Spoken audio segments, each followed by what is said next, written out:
noite, meus queridos, muito queridos irmãos, amigos da Igreja Batista da Freguesia, também aqueles queridos que estão assistindo os nossos programas Oração e Ação, que nós levamos ao ar na quarta-feira às 19h30 com estudo bíblico, na quinta-feira às 19h30 o Oração e Ação Jovens e o Oração e Ação Kids nas sextas-feiras às 19h30. Também temos a Escola Bíblica Dominical, que acontece nos domingos às 9 horas da manhã, pelo Zoom, depois o culto matinal às 10h30 e o culto em família às 19h30. Estas são as nossas programações no YouTube. Você que tem assistido e nunca se inscreveu, inscreva-se, aperte lá o botãozinho do inscreva-se. Quando você assistir as nossas programações, as nossas palestras, entendendo com que carinho nós fazemos para vocês, ponha lá o seu like, isso nos ajuda muito no relacionamento com o YouTube. Quero trazer a vocês aqui os motivos de oração. Lembrar que nós oramos pelos aniversariantes, oramos pelos enfermos, lembramos aqui de alguns das pessoas que estão enfermas, lembrar da Raquel, que está fazendo exames, fará um exame importante neste dia, quinta-feira ela fará um exame importante. Quero lembrar a vocês também que estejam orando pela Juliana, esposa do Lailson, pela Rejane, pela Marilac, por todos aqueles que estão enfermos. Vamos orar também pelos pastores, pelos missionários que estão espalhados por milhares de igrejas neste nosso país, também no exterior. Lembrar de orar pelos nossos governantes, orar pelas eleições. Eleições são momentos extremamente importantes na vida dos países. Nós teremos eleição ainda neste mês. E como é importante que nós peçamos a Deus discernimento e sabedoria para escolher os candidatos, não é? Para dar o nosso voto, muito importante. Lembrar que nós teremos na próxima sexta-feira, às 10 horas da noite, às 22 horas, a nossa vigília de oração. Marque aí na sua agenda, vamos estar juntos, sintonize, você vai receber o link do Zoom para que nós participemos, vai ser sexta-feira, dia 6, das 22 horas às 0 horas. Serão 2 horas em que nós estaremos juntos, nós estaremos em comunhão, estaremos orando pelas famílias, orando pela saúde, orando pelo país, orando pela nossa igreja, orando pela nossa saúde. Nós estaremos orando por muitos motivos juntos, né? Então, marque aí. Quero lembrar você que você pode participar dos nossos cultos de domingo, participando das gravações deles. As gravações são feitas no sábado, às 10 horas da manhã. Você liga para o 32836047 nas segundas, quartas e sextas. Você fala com a Kátia e ela marca a sua presença no culto e você vai poder participar do culto, cantar junto, ouvir a mensagem ao vivo, estar ali junto, né, em comunhão. Nós já estamos às vésperas de recomeçar os nossos cultos presenciais nos domingos. Estamos organizando tudo isso. Então já vamos bem rapidamente trazer a você a marcação da data dos primeiros cultos presenciais, que serão nos domingos pela manhã. Nós vamos também dar início à Escola Bíblica Dominical Infantil. Será nos domingos. Nós estamos também já marcando o horário, que será um horário que não conflite com outras transmissões dos nossos canais. Então, durante essa semana, nós já vamos estar anunciando para você esses horários e essas formas, né? Sempre respeitando todas as ações preconizadas pela Secretaria de Saúde, as ações de ordem sanitária, de afastamento social, para garantir a segurança de todos aqueles que participam dos cultos. Muito bem, nós vamos agora orar, pedir as bênçãos de Deus para esse momento e então vamos trazer o nosso estudo de hoje. É o estudo de João, do Evangelho de João. Nós estamos começando hoje o Evangelho, o capítulo 16. Estamos começando o capítulo 16. Então vamos orar, feche seus olhos, vamos pensar em Deus agora, vamos conversar com Ele. Querido Deus, Pai de amor, eu te agradeço pela tua bondade e misericórdia. Nós não temos mérito algum, mas a tua graça se derrama sobre nós. Pai de amor, eu quero pedir as suas bênçãos sobre esses que estão em casa nos assistindo. Abençoe as famílias, o Senhor conhece as necessidades, as angústias. O Senhor conhece também as alegrias, conhece, Senhor, aqueles que necessitam de trabalho, de emprego. Senhor, esteja abençoando a todos estes que estão participando conosco. E nós te pedimos agora a unção do Espírito Santo para a ministração dessa palavra, Pai. Tudo isso te peço e agradeço, em nome de Jesus. Amém.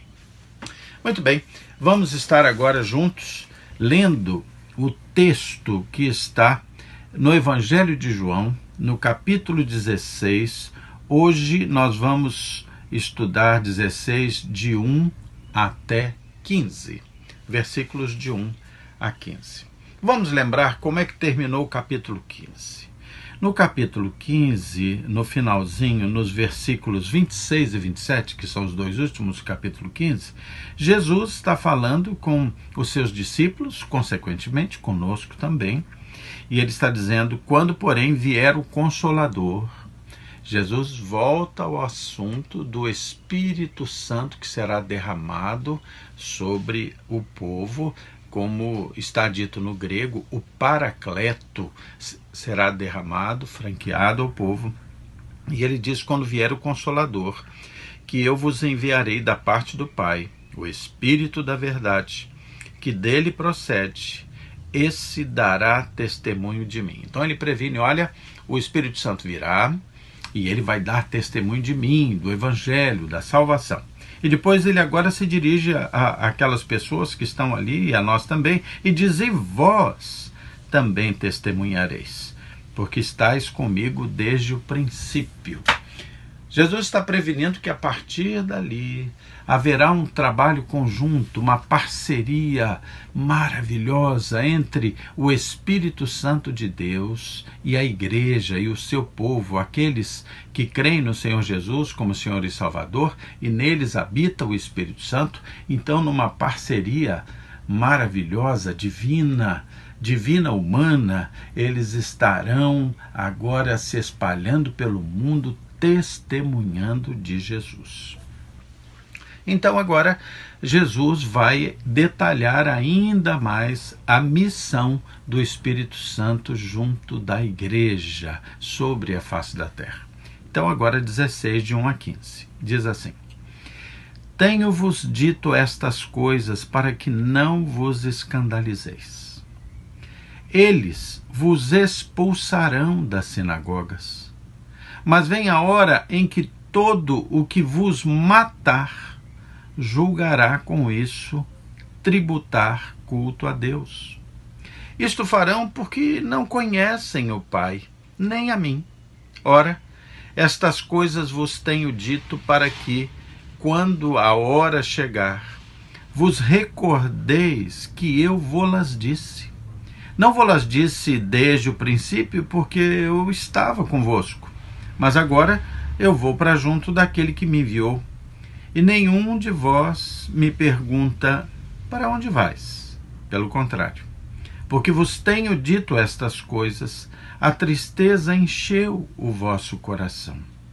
Mas eu vos digo a verdade: convém-nos que eu vá.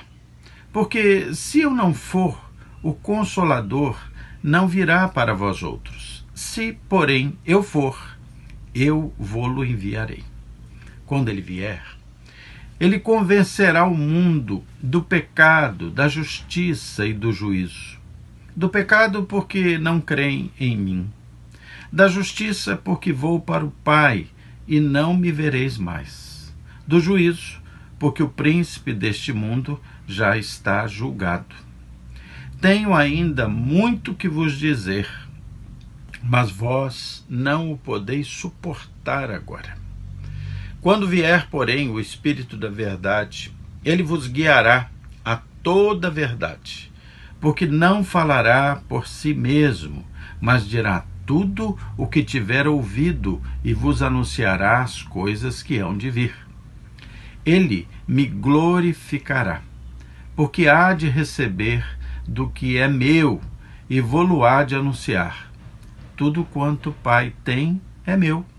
Por isso é que vos disse que há de receber do que é meu e vô-lo há de anunciar. Muito bem, um texto lindo. Lembrar que aqui nós estamos vendo um texto que revela as palavras do próprio Jesus. Vamos por partes, vamos versículo a versículo. Jesus então diz assim: olha, tenho-vos dito estas coisas para que não vos escandalizeis. Esse texto original poderia também nos trazer o seguinte sentido: eu tenho-vos dito essas coisas para que não vos desanimeis também. Porque às vezes as revelações dos acontecimentos que virão, e nem sempre esses acontecimentos são só vitória, muitas vezes são aflições, muitas vezes são provações, muitas vezes são situações que, embora não representem a vontade de Deus, elas ocorrem na vida por permissão divina, e às vezes são coisas duras, difíceis da nossa vida. Nós temos experimentado coisas difíceis e nós sabemos que os tempos escatológicos, os tempos descritos de forma apocalíptica, não serão tempos fáceis. Nós, como crentes, como igreja, estamos enfrentando e estaremos enfrentando tempos difíceis.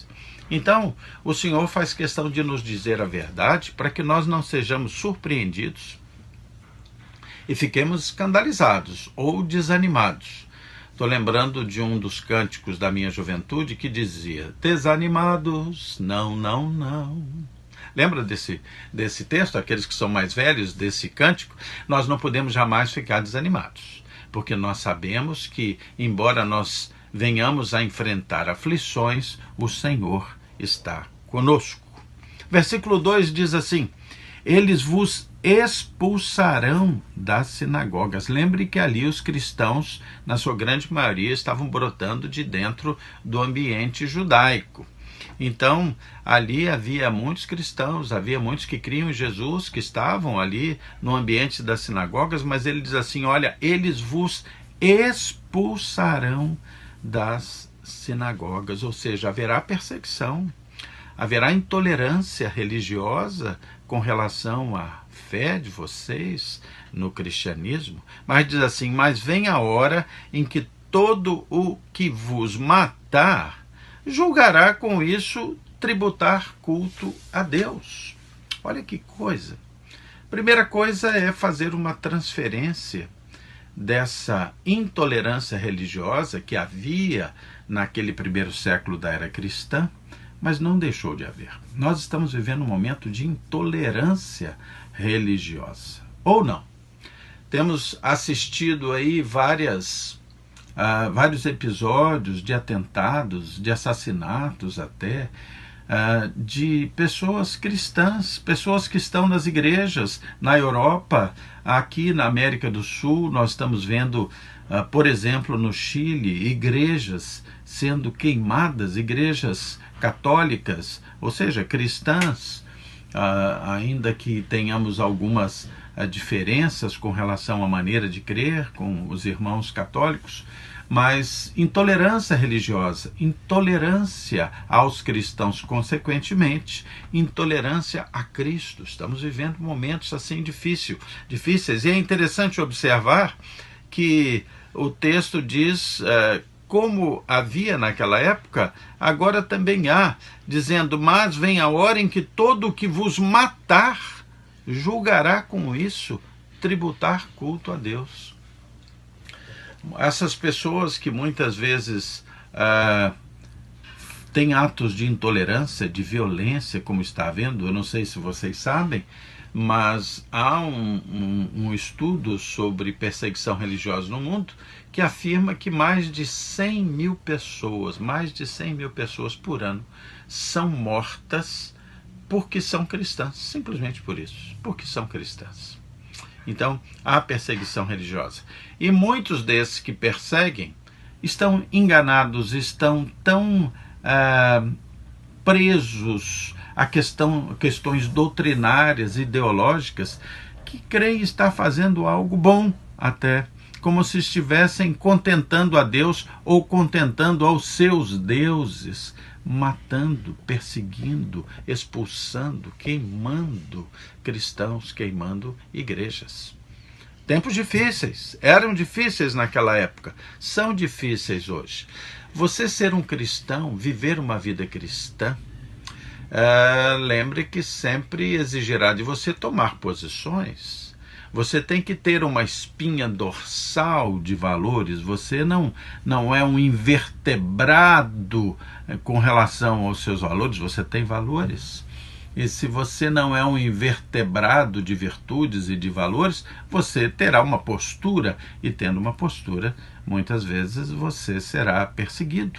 E nós temos que ter a coragem, nós temos que ter a decisão, a fé de perseverar até o fim. Com violência também? Não é assim. Nós vimos aqui no próprio Evangelho de João que aqueles que são do Senhor serão conhecidos por se amarem ou por amarem. Nós amamos, temos posições, temos firmeza, mas não utilizamos as mesmas ferramentas do mal. No final de Romanos 12, você vai lembrar o que diz o texto, que diz assim: não te deixes vencer pelo mal, mas vence o mal com o bem. Muito bem, seguindo aqui no versículo 3, diz assim: isto farão porque não conhecem o Pai e nem a mim. Jesus está prevenindo, olha, essas pessoas perseguirão, expulsarão, matarão, porque não conhecem o Pai nem a mim. Versículo 4, ora estas coisas vos tenho dito, para que quando a hora chegar, vos recordeis de que eu vou-las disse. Não vou-las disse desde o princípio, porque eu estava convosco. Mas agora eu vou para junto daquele que me enviou. Jesus está preparando as pessoas ali, os seus discípulos, para o momento em que, depois de morrer na cruz, ressuscitar, ele voltasse para o Pai. Então ele diz assim: não vou-las disse desde o princípio, porque eu estava convosco, mas agora eu vou para junto daquele que me enviou, e nenhum de vós me pergunta para onde vais. Versículo 6, pelo contrário, porque vos tenho dito estas coisas, a tristeza encheu o vosso coração. Aqueles homens, aquelas mulheres, aqueles discípulos estavam percebendo que Jesus os estava avisando de momentos difíceis e de que ele, Jesus, voltaria pelo Pai. Eles ainda não tinham a compreensão de que Jesus iria para o Pai, mas deixaria com eles o Espírito Santo. Como nós temos o Espírito Santo hoje em nós, dentro de nós, conosco, esse Espírito foi deixado e esse Espírito está conosco, derramado sobre nós, né? E é muito interessante a gente lembrar o que está dito lá no capítulo 14, que esse Espírito Santo é outro Consolador, e o texto diz significar que é outro da mesma substância, do mesmo valor. Então, Jesus esteve em carne e osso conosco, aqui desempenhou seu ministério, toda a sua atuação de salvação, morrendo na cruz, ressuscitando, voltando aos céus, mas deixa o Espírito Santo, porque agora o Espírito Santo, sem as limitações físicas, corpóreas do Jesus que se fez carne, ele está em nós e nós podemos expandir ainda muito mais a igreja sobre a face da terra. Ok. Versículo 7, então: mas eu vos digo a verdade, convém-nos que eu vá, porque se eu não for, o Consolador não virá para vós outros. Se, porém, eu for, eu vô-lo enviarei. E agora nós temos aí 4 versículos muito importantes na compreensão da atuação, da missão do Espírito Santo, do Consolador. Então, versículo 8 diz: quando ele vier, ele quem? O Espírito Santo de Deus, quando ele vier, convencerá o mundo do pecado, da justiça e do juízo. Esse verbo convencerá aí, trata-se de um verbo originalmente lá do grego, que tem um sentido muito grande, muito amplo, muito mais do que o nosso idioma português pode traduzir com o verbo convencer. Na realidade, esse convencerá aí significa o Espírito Santo, ele exporá, ou seja, porá em exposição uma verdade tão impressionante, tão grande, a verdade do Evangelho, que vai fazer com que as pessoas sintam o peso e a responsabilidade da culpa do pecado, da responsabilidade do pecado que essas pessoas têm. E essa exposição de que esse convencerá trata é como a luz que, quando ilumina, tudo apresenta, tudo expõe, inclusive as más obras, inclusive o mal. Expõe o pecado. E a única saída digna é o arrependimento. Então, esse versículo 8, que fala da missão do Espírito Santo, quando ele vier, o Espírito Santo, ele convencerá o mundo, exporá uma verdade que, como luz, trará a consciência da culpa e provocará arrependimento. Para quê? Exporá para que as pessoas vejam claramente quem é Jesus, vejam claramente o que é o pecado, vejam claramente a necessidade do arrependimento. O Espírito Santo tem essa função: expor, trazer a verdade, expor de forma que as pessoas se conscientizem da sua culpa, expor de forma que as pessoas então sejam levadas ao arrependimento e, consequentemente, tenham fé e se salvem. Por isso que nós temos na Bíblia aquela menção a um pecado sem perdão, que é o pecado da rejeição do Espírito Santo. Porque é o Espírito Santo que é capaz de trazer ao pecador a consciência de tudo isso, de forma a lhe provocar a consciência da culpa do pecado e, consequentemente, a chance do arrependimento. Então, olha que importante essa obra do Espírito Santo, como descrito no versículo 8, quando ele vier, ele convencerá o mundo do pecado, da justiça e do juízo. Muito bem, mas o que significa esse convencer do pecado, convencer da justiça, convencer do juízo? Vamos tentar trazer isso de uma forma mais simples. Convencer do pecado, e aqui o texto diz assim, o versículo 9, convencer do pecado porque não creem em mim. É Jesus falando, olha, tem que convencer essas pessoas do pecado porque eles não creem em mim. Eles não creem. Então essa obra do Espírito Santo, que faz com que as pessoas compreendam o peso, a importância e as consequências do seu próprio pecado, será a situação que pode levá-las a compreender o próprio plano de salvação de Jesus e buscar conhecer Jesus e aceitar Jesus no seu coração. Não há maior pecado, não há pecado mais fundamental do que a própria rejeição de Jesus, o Salvador.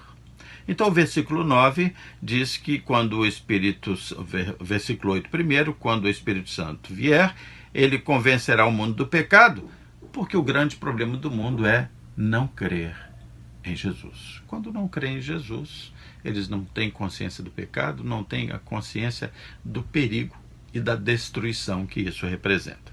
Mas o versículo 10 vai dizer que esse mesmo Espírito Santo, ele veio para convencer as pessoas da justiça. Interessante isso, né? Por que convencer da justiça? Por que trazendo a compreensão a isso? Por que expor de forma tão clara a própria justiça do que ela realmente significa, para que essas pessoas tenham chance de se arrepender dos seus pecados? Muito bem. Os conceitos de justiça dos homens são bastante deturpados, né? na questão de gradar ou graduar a importância dos fatos, das questões de justiça. Pense lá naquelas pessoas que ali estavam, que tinham um sentimento, e ali nós estamos falando na grande maioria de judeus, né? Judeus, alguns perseguiam ali os que estavam aceitando a Cristo, né? E eles tinham a consciência do judaísmo, consciência do Velho Testamento, mas eles não tinham uma compreensão clara do que seria a verdadeira justiça. Por exemplo, eles tinham uma visão, por exemplo, do templo, um local de justiça, o templo de Jerusalém. No entanto, quando Jesus chegou em Jerusalém, no seu ministério, no início do seu ministério, a primeira coisa que ele foi fazer, uma das primeiras coisas, foi ter que purificar o templo. Embora eles tivessem uma visão do templo como um local de justiça, havia tanta injustiça que Jesus teve que purificar aquele templo. A consciência de justiça deles ou dos objetos de justiça deles estavam completamente deturpadas. Outra questão, por exemplo, eles tinham na visão do cumprimento, do guardar o sábado, uma questão extremamente importante na sua visão de justiça dentro do judaísmo, né? Guardar o sábado. No entanto, Jesus curou no sábado um homem que era aleijado de nascença há mais de 30 anos, que Jesus pensou, olha, o que é mais importante, o sábado ou o homem? O sábado foi feito para o homem foi feito para o sábado. Jesus curou. No entanto, aquelas pessoas que olhavam o cumprimento da lei de forma tão importante para a justiça, não compreenderam isso e condenaram Jesus por ter curado um homem que era aleijado de nascença, no sábado. Outra questão interessante é pensar assim, olha, com relação à lei de Moisés, né? Aqueles homens aqueles líderes ali do judaísmo eram tão conscientes da lei de Moisés, havia uma preocupação tão grande em guardar os mínimos detalhes, principalmente aqueles líderes religiosos. No entanto, procurando base na lei de Moisés, eles procuram matar Jesus, condenar Jesus. Eles não compreendem o verdadeiro sentimento da justiça de Deus, não é? Então, é interessante que o Espírito Santo, ele vai dar aos homens, ele vai expor aos homens a consciência do seu pecado, vai iluminar de forma a expor o que seja certo, o que seja errado, dar a eles, homens, uma capacidade, uma possibilidade de arrependimento e de uma compreensão da verdadeira justiça. Lembre que a própria justiça que foi feita ali com Jesus, ele foi condenado pela justiça dos homens e ele tomou sobre si os nossos pecados e fez justiça. Ele justificou os nossos pecados advindos de uma ação de injustiça para com ele. O julgamento foi injusto. E ele tomou sobre si o justificar, o perdoar os nossos pecados. Então, há necessidade de que haja uma nova compreensão de justiça para que as pessoas tenham uma chance de compreensão da sua culpa, dos seus pecados e da sua necessidade de arrependimento e fé em Jesus. E é o Espírito Santo que faz essa obra, dessa compreensão. E ainda o versículo 11 diz que quando o Espírito Santo vier, ele convencerá o mundo também do juízo, né? Porque o príncipe deste mundo já está julgado. Haverá uma compreensão do julgamento de Deus e, consequentemente, esse julgamento de Deus já condena o príncipe desse mundo, que é Satanás, e aqueles que rejeitarem Jesus terão o mesmo julgamento, o julgamento de culpado. Mas aqueles que creem em Jesus como Senhor e Salvador, estes, embora tenham seus pecados no juízo vistos, estes não lhes serão imputados ou atribuídos, e eles já estão perdoados. Então, muito importante esse texto para a compreensão da própria missão do Espírito Santo. Versículo 8, quando ele vier, ele convencerá, no sentido de expor, trazer à luz a responsabilidade dos pecados, de forma que as pessoas tenham chance de se arrepender, crer em Jesus, porque ele diz: quando vier, convencerá o mundo do pecado, da justiça e do juízo. Versículo 12, caminhando para o fim: tenho ainda muito que vos dizer, mas vós não o podeis suportar agora. Ou seja, ele deixa claro: olha, eu já disse a vocês muitas coisas, mas vai ter que ser devagar, hein? Porque vocês não vão suportar. Agora vocês vão continuar a receber a orientação de Deus através da voz do Espírito Santo em vocês, da companhia do Espírito Santo com vocês. Esse processo de aprendizado e compreensão, ele vai continuar acontecendo. E desta forma também é interessante vocês pensarem que Jesus aí está selando, qualificando, validando o Novo Testamento, né? Porque toda a continuidade do ensinamento, da doutrina, da orientação com relação à igreja e às questões futuras, o próprio Evangelho, vão estar se desenrolando no Novo Testamento. E ele já está avisando: olha, eu ainda tenho muito para vos dizer, mas vós não podeis suportar agora. Vocês vão aprendendo agora, no Novo Testamento, vão aprendendo com a companhia do Espírito Santo.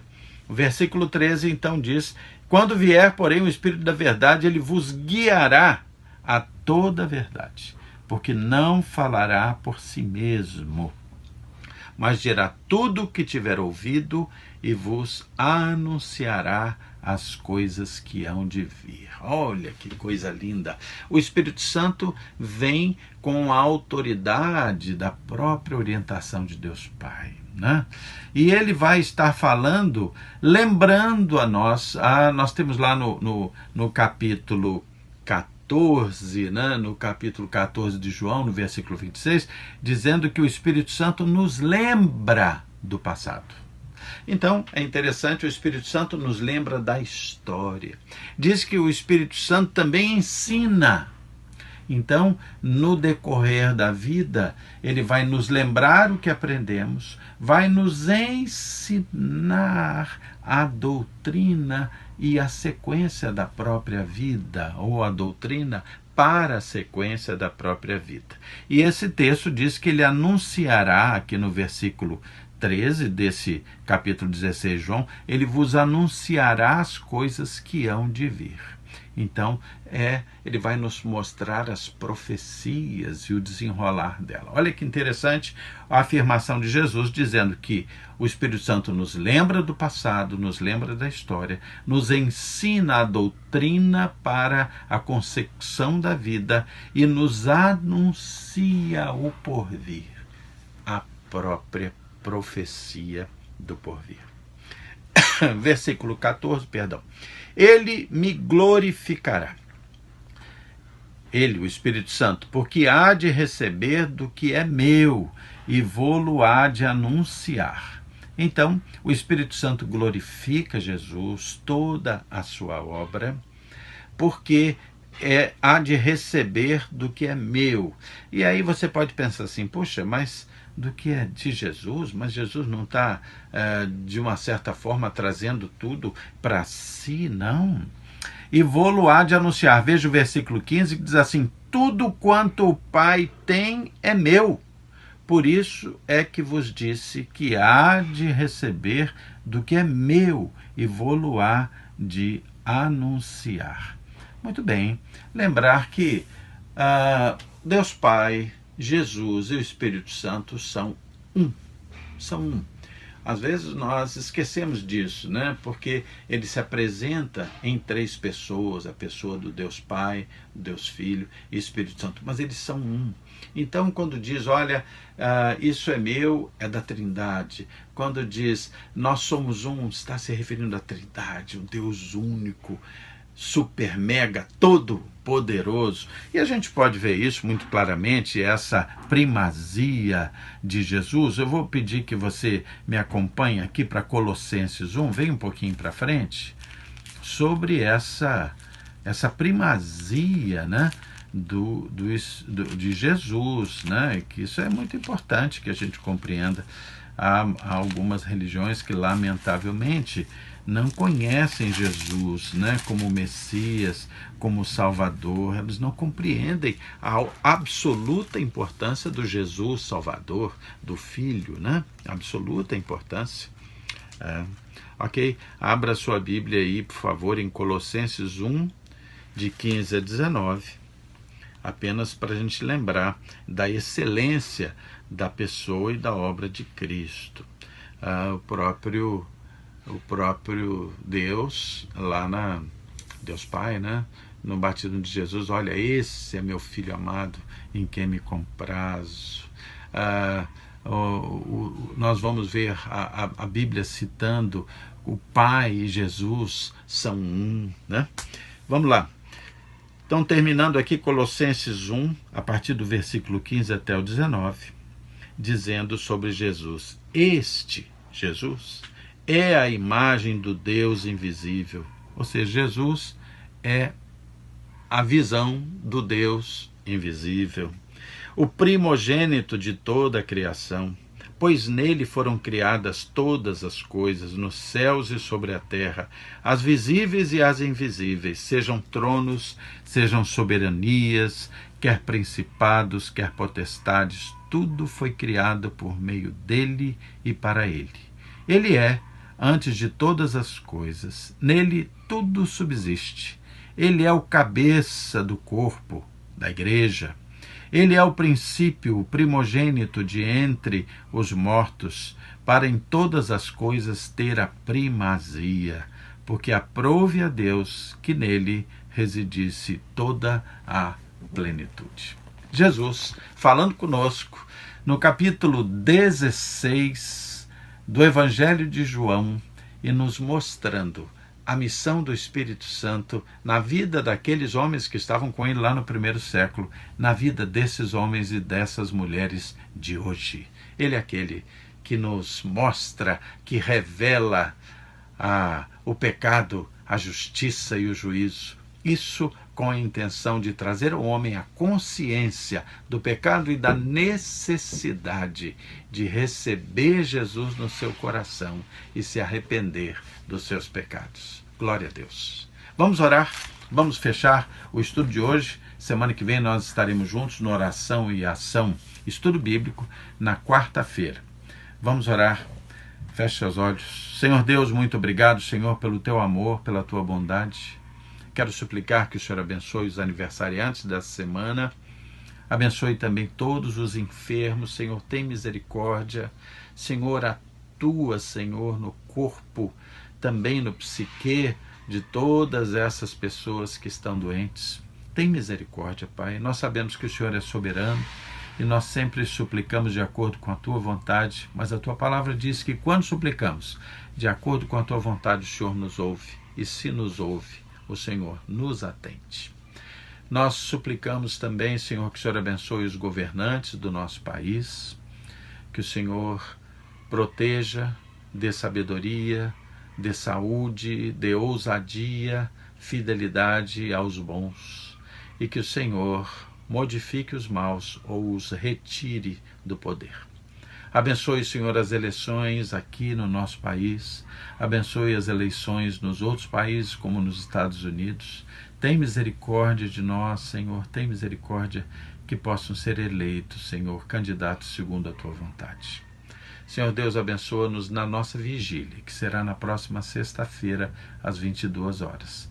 que o teu Santo Espírito esteja ali conosco, ungindo, Senhor, nossas mentes e nossos corações. Muito obrigado por tudo, Pai. Em nome de Jesus. Amém. Queridos, foi uma alegria estar com vocês. Amanhã estaremos juntos com o Oração e Ação dos Jovens. Até lá.